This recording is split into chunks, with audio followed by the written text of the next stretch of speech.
শুরু করিতেছি মহান আল্লাহর নামে, যিনি পরম করুণাময় এবং অত্যন্ত দয়ালু। যে মরা নদী, খোয়াই নদীর জীবিত করার জন্য কষ্ট করে যাচ্ছি প্রায় 100-র উপরে, 100 দিনের উপরে হয়ে গেছে। আমি যে বলতাম যে ঘাম কখনো প্রতারণা করে না, ঘাম দিয়ে যারা গোসল করে তারা ইতিহাস বদলায়।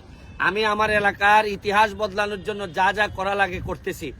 আমাদের এই 100তম দিন পার হয়ে আমাদের এই কুদায়ের কাজ চলতেছে, ময়লা পরিষ্কারের কাজ চলতেছে। আজকে আরেকটা সুখবর আপনাদেরকে দিতে চাই। আমার জন্য এটা অনেক বড় সুখবর, আমার এলাকার মানুষের জন্য সুখবর। আমাদের এলজিডি থেকে প্রজেক্ট ডিরেক্টর তিনি আসছেন এটা দেখতে, ডিজাইনার সহ নিয়ে আসছেন যে এইটারে কি করা যায়। মাননীয় মন্ত্রী মহোদয় যদি আমাদেরকে একটু সহযোগিতা করেন, মাননীয় প্রধানমন্ত্রী জননেত্রী শেখ হাসিনা আমাদের শেষ আশ্রয়স্থল, উনার যদি নজরে কোনোভাবে নিয়ে আসা যায়, এইটারে নাকি একটা সুন্দর, যেখানে আমাদের এই চুনারঘাটে 2টা রিজার্ভ ফরেস্ট আছে, 24টা চা বাগান আছে, পর্যটন নগরী করার জন্য এই মরা নদীর জীবিত করা ছাড়া আমার সামনে আর কোনো পথ নাই। ভবিষ্যৎ প্রজন্মরে কিছু একটা দিয়ে যাওয়ার জন্য এই মরা নদীর জীবিত করা ছাড়া এমপি হিসাবে এর চেয়ে বড় কাজ আমার হইতে পারে না। আমি পিডি মহোদয়ের কাছে যাচ্ছি, যে আমি প্রথমেই ধন্যবাদ জানাই, যে পিডি মহোদয়কে ধন্যবাদ জানাচ্ছি যে আমাদের এখানে আসার জন্য। আমি এবং ডিজাইনার উনিও আসছেন, আমাদের এক্সেন আসছেন, আমাদের উপজেলার চেয়ারম্যান এবং আমাদের কাজী লস্কর সাহেব এবং সাইফুল সাহেব যিনি আমাদের মেয়র আসছেন। আমি এখন পিডি মহোদয়ের জিজ্ঞেস করতে চাই যে মানে আপনি কি দেখলেন, একটু যদি বলতেন যে সম্ভাবনার জায়গাটা, আমি ওনার কাছে যাব, আপনি যদি একটু বলতেন এদিকে তাকে।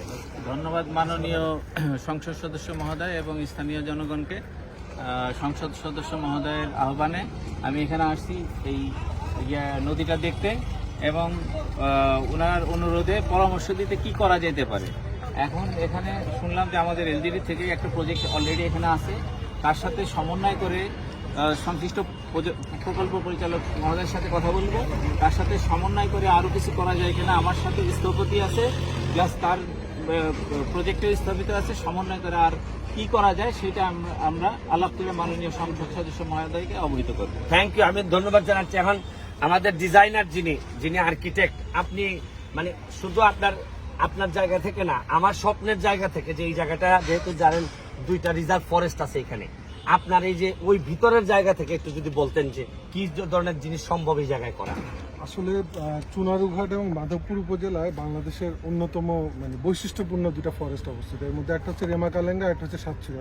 আশেপাশে চা বাগান সহ এটা একটা বিরাট মানে টুরিস্ট স্পট। এখানে প্রচুর পরিমাণ দেশি পর্যটকই প্রচুর পরিমাণে এখানে প্রত্যেক বছর ছুটির দিনগুলোতে আসে, এর বাদেও আসে। তো আমরা দেখছি যে আপনার এখানে আসলে এই চুনারঘাট বাজার থেকে আসলে নেমে এরপর আরেকটা জায়গায় যাইতে হয়। তো সেই ক্ষেত্রে আসলে চুনারঘাট এই জায়গাটার আসলে একটা উন্নতির দরকার। তো এখানকার মাননীয় এমপি মহোদয় উনি আসলে খুব ভালো একটা উদ্যোগ নিয়েছেন। আপনাদের এখানে খোয়াই নদীর যে পুরান যে শাখা, যেটা আমরা অক্সবো লেক বলি মানে বাওর, ওটাকে উনি যে ময়লা টয়লা পুনরুদ্ধারের যে ব্যবস্থা নিয়েছেন, এটা আসলে চুনারুঘাটকে যদি রিভাইভ করতে হয় বা এখানে যদি একটা টুরিস্ট বা পর্যটন কেন্দ্র হিসেবে গড়ে তুলতে হয়, তাহলে একটা হাব লাগে যেখান থেকে এসে আসলে লোকজন অন্যান্য জায়গায় যাবে।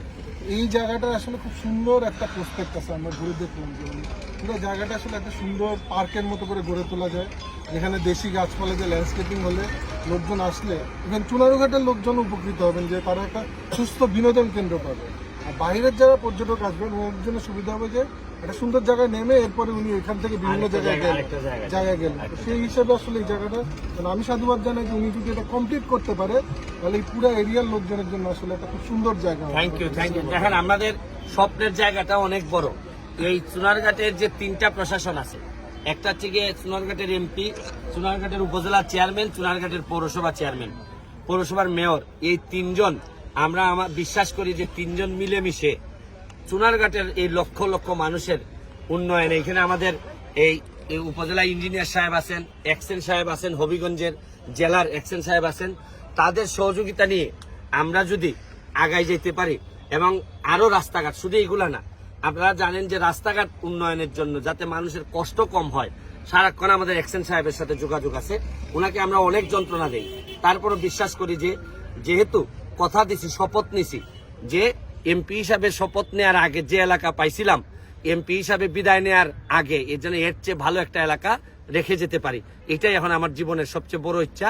আজকের মতো বিদায় নিচ্ছি।